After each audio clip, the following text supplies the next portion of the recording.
एक जंगल के चारों ओर 4 गांव थे।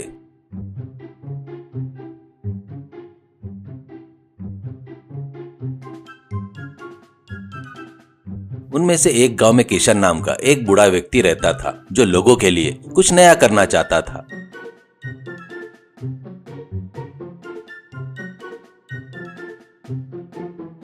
कुछ दिन पहले किशन शहर गया था और वहां उसने मंचूरियन का स्वाद चखा और उसे वो स्वाद बहुत पसंद आया, इसलिए उसने भी लोगों को स्वाद चखाने का फैसला किया।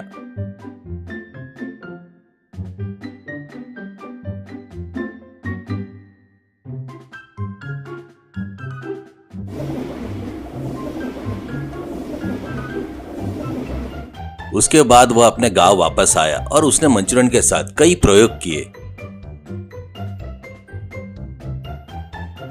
और अंत में उसने एक बहुत ही शानदार मंचूरियन बनाना शुरू कर दिया। और उसने बहुत सारा मंचूरियन तैयार किया और अपने साइकिल पर लाद दिया और सिर्फ 10 रुपए में लोगों को मंचूरियन बेचने के लिए तैयार हो गया।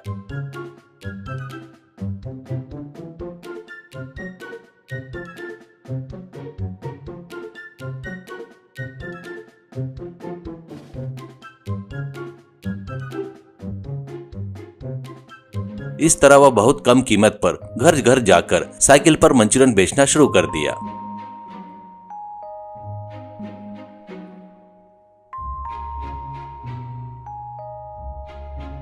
लोग उसके मंचूरियन को खाते थे और उसको बहुत पसंद करते थे और उसी समय सब लोग बाहर आकर उससे खरीदते थे।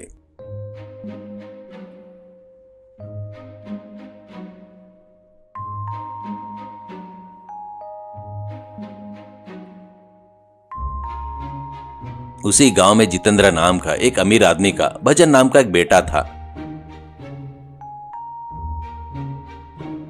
भजन बहुत ही घमंडी था। वह हर उस व्यक्ति को नीच दिखाता था जिसके पास पैसे नहीं होते थे। क्योंकि किशन के मंचूरियन का स्वाद अच्छा था, इसलिए वह हर दिन मंचूरियन के लिए उसके पास आता था। वह न केवल मंचूरियन ही खाता था, बल्कि उन्हें चिढ़ाता था और उनका मजाक भी उड़ाता था।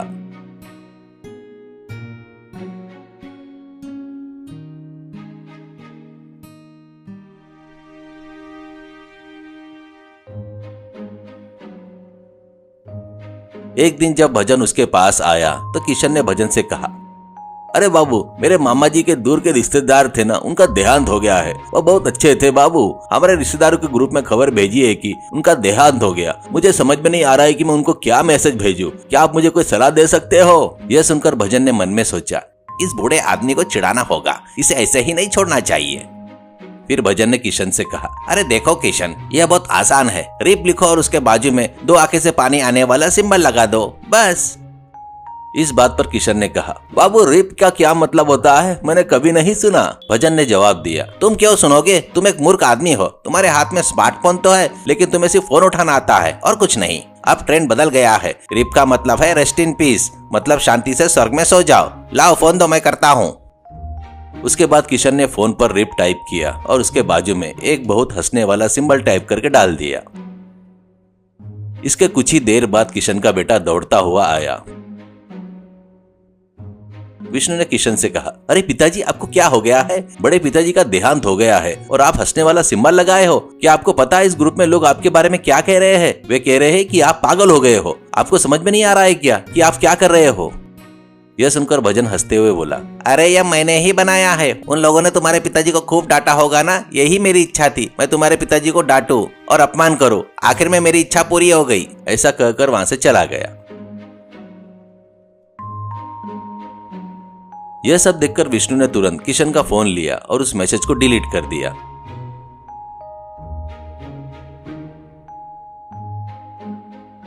फिर विष्णु ने किशन से कहा, भजन को बहुत ज्यादा चढ़ी है लगता है पिताजी। अगर इसे अच्छा सबक नहीं सिखाया जाए तो वो नहीं सुधरेगा।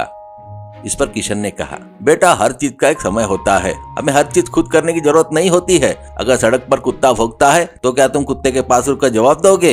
एक दिन भगवान ही उसका हिसाब करेगा। इस तरह कुछ दिन बीत गए। एक दिन किशन अपनी साइकिल पर मंचूरियन लेकर पास के गांव जा रहा था। उसके पीछे भजन भी अपने कार से जा रहा था। तब किशन धीरे धीरे जा रहा था तो भजन उसके पीछे हॉर्न बजाते हुए परेशान कर रहा था।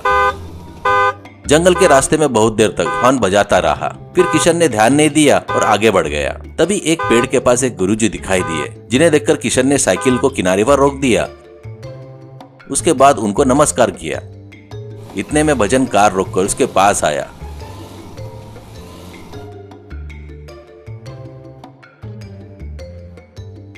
और किशन से कहा, क्या किशन, कौन है वो? पागल की तरह पेड़ के नीचे क्यों बैठ गया है? क्या तुम इसे भी मंचूरियन बेचते हो? क्या यह भी तुम्हारी बनाई हुई मंचूरियन खाएगा? इस बात पर गुरुजी ने कहा, मूर्ख बालक, धन के अहंकार में तुम्हें पता भी नहीं चल रहा है कि तुम क्या कह रहे हो। पागल की बातें करना बंद करो और यहाँ से चले जाओ, नहीं तो तुम्हें इसका परिणाम भुगतना पड़ेगा। इस पर भजन ने कहा, ओहो, तो मुझे तो डर लग रहा है गुरुजी। क्या आपके पास कोई तंत्र मंत्र है? तो क्या आप क्या करोगे? क्या आप मुझे पागल बना दोगे या कोई आसमान से भूत बुलाओगे? यह सुनकर गुरुजी ने कहा, ये मेरे हाथ में नहीं है बेटा। तुम दूसरों के बारे में जो सोचते हो वही तुम्हारे साथ भी होगा। अच्छा, तुम हर चीज को देखकर क्या सोचते हो कि तुम बड़े हीरो हो और सबको बेवकूफ समझते हो? तुम उनका मजाक उड़ाना चाहते हो ना, वैसे ही तुम भी बन जाओगे। उन्होंने बगल में रखे एक लोटे से पानी निकाला और छिड़क दिया। एक ही झटके में भजन बौने में बदल गया। यह देखकर सदमे में आए भजन ने कहा, अरे ये क्या हो गया? मैं कैसे बदल गया? अरे सच में आपके पास जादू है? कृपया गुरुजी मुझे वापस सामान्य कर दीजिए। अगर मैं ऐसा ही रहा तो गांव के सब लोग मुझ पर हंसेंगे। मैं गांव में मुंह दिखा नहीं पाऊंगा।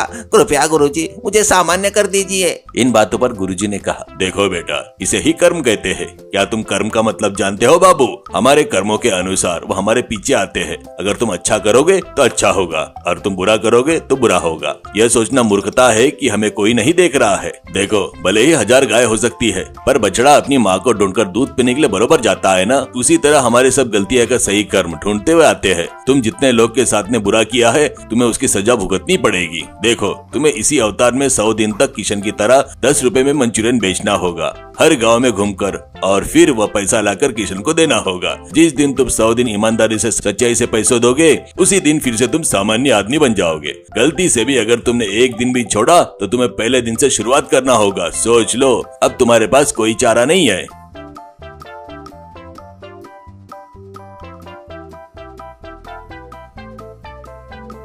भजन ने उस दिन से किशन की तरह 10 रुपए का मंचूरियन खुद साइकिल पर लेकर बेचना शुरू कर दिया। शुरू में लोग उसको देखकर हंसने लगे,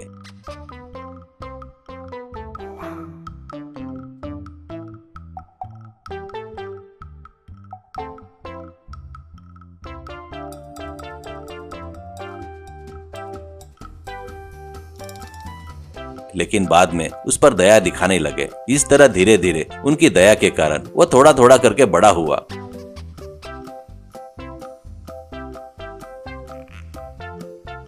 और 100 दिनों में फिर से पहले वाला भजन जैसा सामान्य इंसान बन गया। इस घटना के बाद भजन ने कभी किसी का अपमान नहीं किया, चिढ़ाना बंद कर दिया और अच्छे से जीवन जीना शुरू कर दिया।